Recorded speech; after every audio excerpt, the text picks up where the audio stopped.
Dernière fois, on allait changer tout YouTube comme ça, toi. Ouais, on va changer le YouTube game. Et qui sait, on va peut-être devenir des légendes. Vous connaissez Inoxtag? Merci. Non. Est-ce que vous connaissez vraiment Inoxtag? Salut les viewers, on se retrouve aujourd'hui pour une nouvelle vidéo.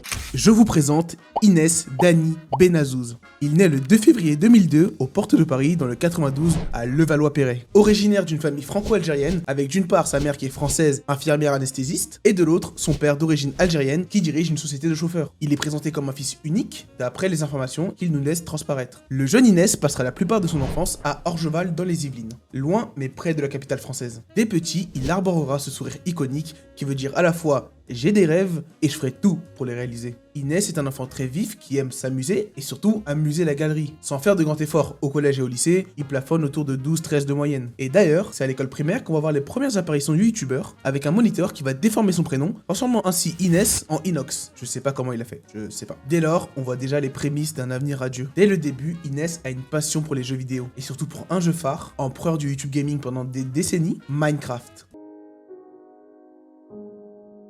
Minecraft sort en 2009. Minecraft, c'est un jeu très simple, mais bougrement complet. Tu extrais des ressources pour construire des objets, et tu construis des objets pour extraire des ressources. Tout cela entouré d'une vaste possibilité de création, dans une sandbox géante, bac à sable en français. Le jeu est littéralement immortel. Le monde entier se prend de passion pour ce jeu vidéo, et surtout les youtubeurs et streamers. C'est l'avènement d'une grande époque pour le YouTube gaming, et surtout le YouTube gaming français. The Fantasio, Bob Lennon, le retour d'Herobrine, Frigel, Sifano, Zelvac, la Coop Team. Vous ne vous rendez pas compte à quel point Minecraft a influencé le YouTube gaming FR. Avec Call of Duty, je pense qu'ils ont créé les 3/4 de vos youtubeurs gaming préférés. Et Inès, comme les 100 millions d'autres joueurs sur le jeu, il se la tue à Minecraft, là où il cumule plus de 4000 heures de jeu. Il regarde YouTube et joue à Minecraft avec des étoiles plein les yeux. Je sais pas vraiment ce qui s'est passé dans sa tête à ce moment-là, mais entre Minecraft et YouTube, mais sans doute comme tous les enfants qu'on a été, il a dû se dire, bah, c'est ce que je veux faire, c'est ça que je veux faire. À la différence de beaucoup d'enfants, Inès c'est un enfant qui a des ambitions et la grinta qui va avec. Il ne perd pas de temps. Déjà, il trouve un moyen de se rendre actif dans la communauté Minecraft, que ce soit en est dans les serveurs, avec les miniatures, il apprend les modèles 3D, s'instruit, et d'ailleurs, il sera le plus souvent actif dans le serveur Epicube, l'un des plus grands serveurs francophones, qui a malheureusement fermé ses portes en octobre 2018. C'est alors à l'âge de 13 ans, et qu'il est encore au collège, qu'il embraye le pas et crée sa chaîne YouTube le 10 février 2015. Il sort sa première vidéo, inutile de vous préciser sur quoi. Cette vidéo sera intitulée Minecraft, Hunger Games,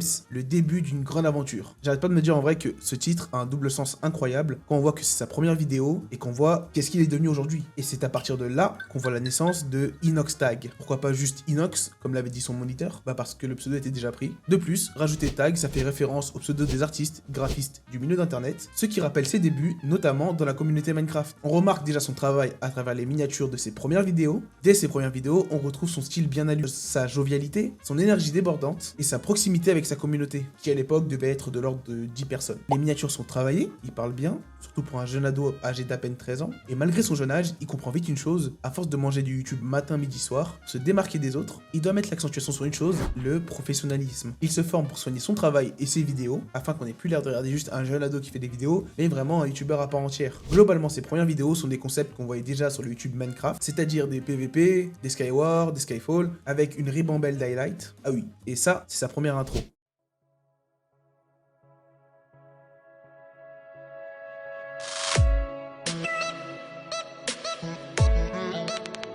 Toujours dans cette idée de professionnalisme, il va mettre l'accent sur la régularité, en sortant une vidéo presque tous les samedis, mais malgré tous ses efforts et tout son travail, ça prend pas. La qualité y est, le travail y est, mais ses vidéos peinent à prendre des vues. De plus, étant donné qu'il grandit, il avance de plus en plus dans le système scolaire, et les cours deviennent un peu plus compliqués chaque année. Et à pas que ça, les enfants aussi deviennent de plus en plus méchants, et ont tous accès à internet. On essaye de l'humilier en mettant ses vidéos au tableau, on se moque de lui, on dénigre son travail, le mec a juste 14 ans, 15 ans, au cas où. Sûrement parce que, pareil aux autres, lui, il ose. Malgré tout ça, Inox, lui, il s'en fout.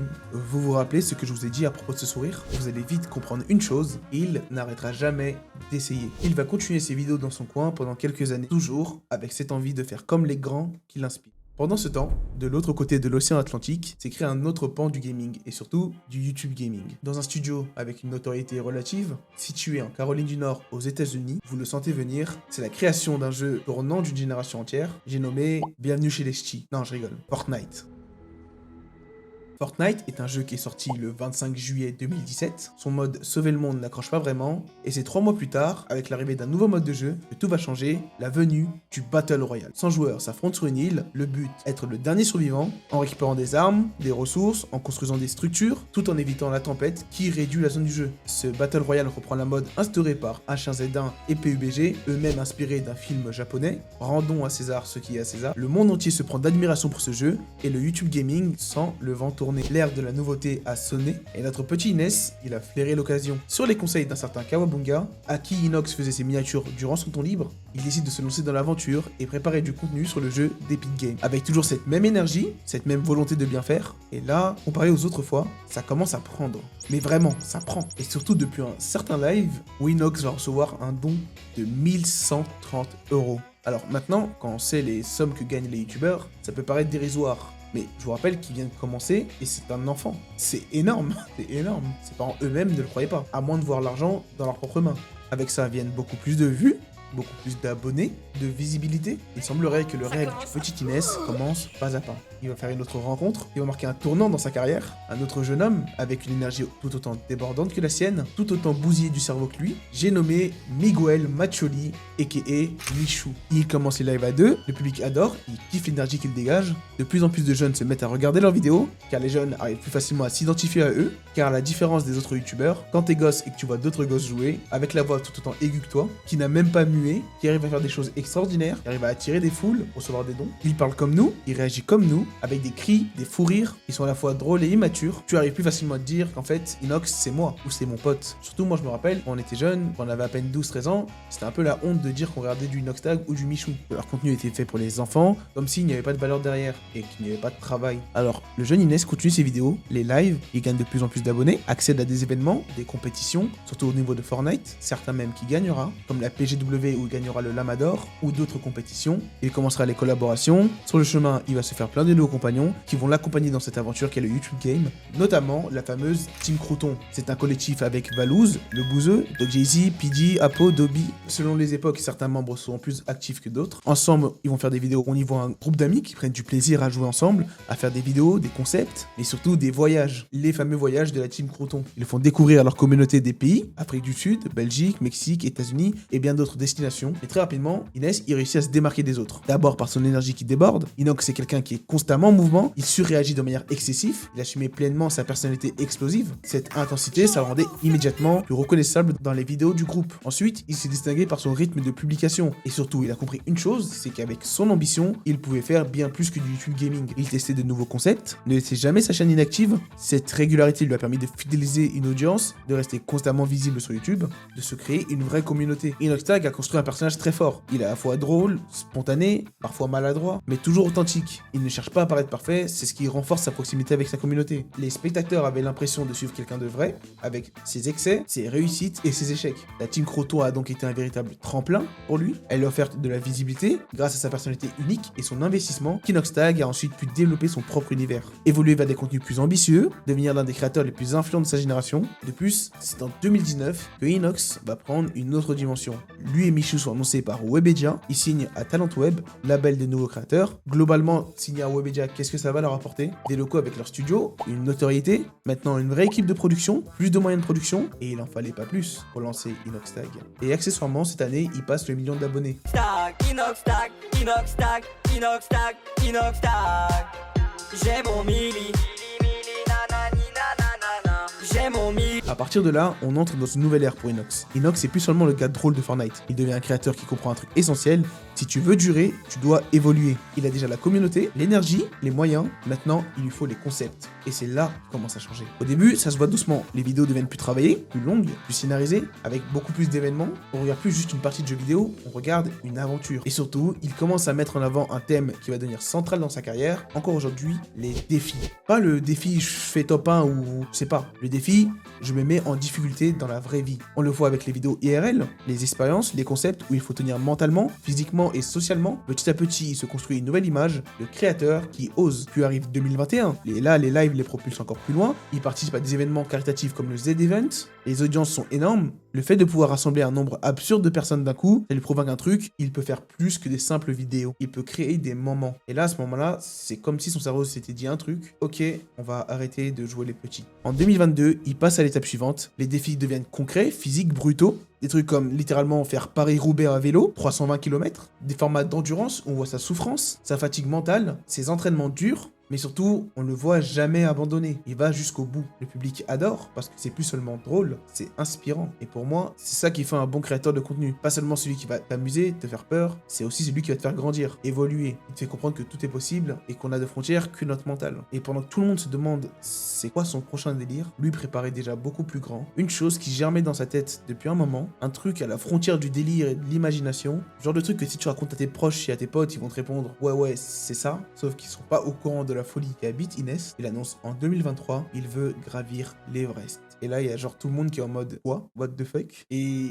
d'autres parties haters qui sont en mode genre toi, t'es un petit influenceur, youtubeur ou je sais pas quoi. Tu veux monter la montagne la plus dangereuse du monde, un sommet à 8850 mètres. Tu veux monter sur le toit du monde et n'importe quoi. Reste dans ton jeu vidéo Fortnite ou je sais pas quoi.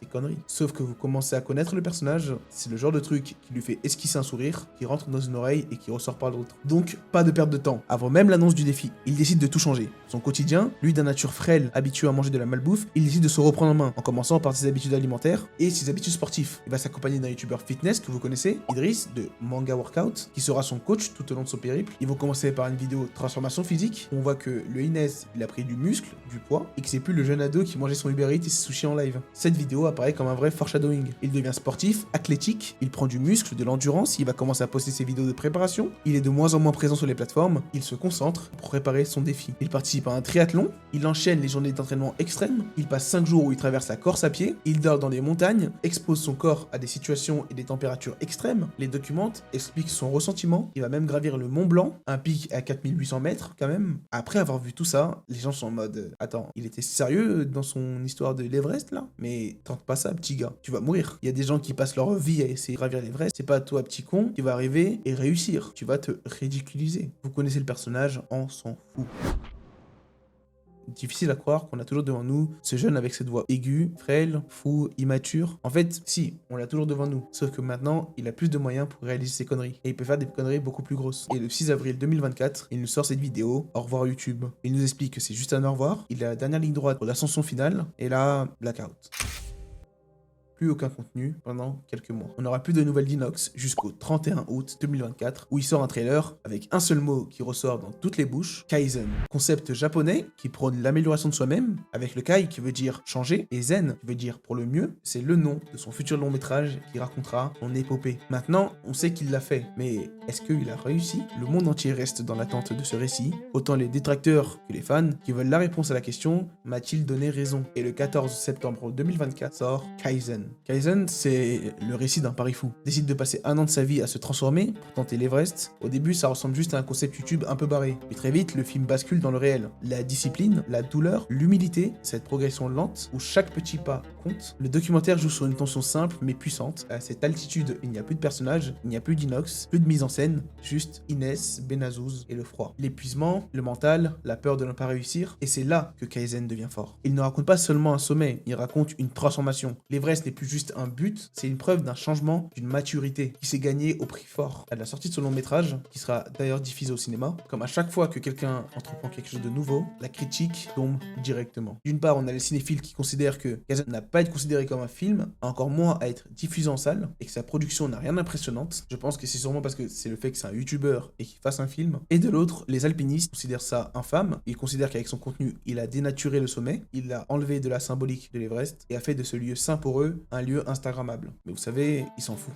Il n'y a pas que eux. Le public, les jeunes, les fans, les médias, ils adorent. Il a réussi son défi. Une partie du monde est impressionnée. Il a montré à tout le monde que c'est possible de réaliser ses rêves. Quand on veut quelque chose, il faut le prendre légalement. Et ça, je pense que ça résume bien Inoxtag. On l'a littéralement vu grandir devant nos yeux. On l'a vu passer du gamin qui joue dans son coin, qui a fait rire, fait peur au monde entier, au créateur qui fait rire, puis au créateur qui ose et qui transforme ses délires en objectifs réels. On l'a vu étape par étape, dès le début des vidéos simples, les premières montées, les erreurs, les réussites, les moments où ça décolle, les moments où ça retombe. Et c'est peut-être pour ça que Inox touche autant de personnes. C'est pas une histoire parfaite, c'est une histoire humaine avant tout. Parce que son vrai but, c'est pas juste de faire des vues, un peu quand même aussi. Son but, c'est faire passer une idée et quand même avancer. Petit à petit, certes, mais avancer quand même. Encore et encore. Jusqu'à surprendre tout le monde, toi y compris. C'est ça son message. Pas regarder comme je suis fort, mais plutôt regarde qu'est-ce qui est possible quand tu t'en donnes les moyens. Et c'est là que Kaizen prend tout son sens. L'amélioration de soi. Pas de miracle, pas de chance, pas de talent tombé du ciel, juste de la discipline, le travail, le mental. Et surtout cette capacité à encaisser tous les jours, sans motivation, les moments où plus rien ne marche, les périodes où tu voudrais tout arrêter, parce qu'au final, la différence entre ceux qui atteignent le sommet et ceux qui restent au pied, c'est plutôt la capacité à tenir. Et si Kaizen a marqué autant de gens, c'est parce qu'il nous rappelle une vérité simple. Le courage, c'est pas procrastiner ou perdre son temps, c'est continuer quand t'as envie d'abandonner. Alors oui, Inoxtag n'est pas parfait, il a eu ses erreurs et ses polémiques, des débats autour de l'Everest, de la place du créateur de contenu dans la société, mais il y a un truc qui est véridique, il a réussi à créer quelque chose qui dépasse le divertissement. Il a inspiré des gens à se lever, à bouger, à reprendre une discipline, à croire qu'ils pouvaient progresser, et ça, c'est pas tous les youtubeurs qui le font. Aujourd'hui, Inox, il a à peine 23 ans, il en a bientôt 24, et pourtant on dirait qu'il a vécu plusieurs vies déjà. Alors, imaginez la suite, imaginez les prochains projets, les prochains concepts. On peut être sûr d'une chose, ça sera toujours plus grand, plus ambitieux, plus inspirant. Donc même si t'as un rêve, qu'il soit ridicule, trop grand, voire impossible, rappelle-toi de ce sourire et avance. Surtout, n'abandonne jamais.